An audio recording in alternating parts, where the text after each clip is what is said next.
Joining us now is Ines San Martin. She is the Rome bureau chief for Crux, an online newspaper that focuses on news related to the Catholic Church. Thanks for your time.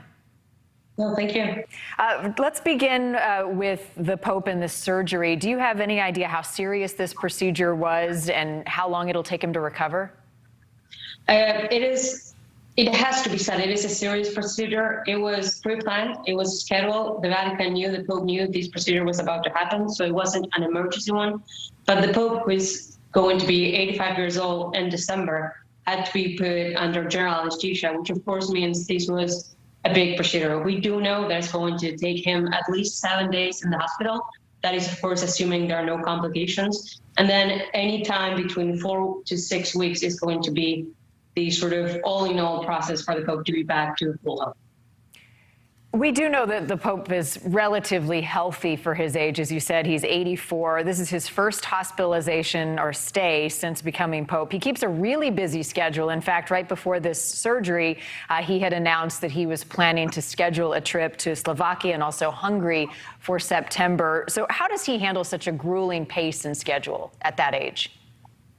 To be honest, that is a question all of us who follow him for a living actually ask on a relatively regular basis. I've been with him on the road several times. I've been with him in Iraq, Japan, Thailand, and I do wonder myself, a 34-year-old, how does he keep up with his own pace?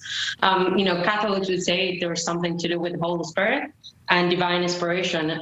He does seems to be a man with a goal, and he's just going to keep going until his body says, that's it, you're out of the game. What kind of care is the Pope receiving? Pope Francis, right now he's hospitalized. So of course, he's receiving 24-hour care. He is staying in the 10th floor of the Gemelli Hospital, which is one of the biggest, if not the biggest and most relevant hospital here in Rome. This is a hospital where popes have usually been taken to when there have been forced to receive medical care. He's getting the top medical care he can receive in Italy, and the expectations are that everything will be okay, at least when it comes to this specific procedure the Pope went through. Well, the latest health challenge, as you know, Ines, comes at a time when the Vatican is dealing with a number of challenges. A financial scandal within the ranks, 11 indictments. Pope Francis was elected with a mandate of reforming the Catholic Church. Is this evidence that he has not been able to do what he set out to do 8 years ago? I think this Pope Francis is a man who was convinced that hearts could change.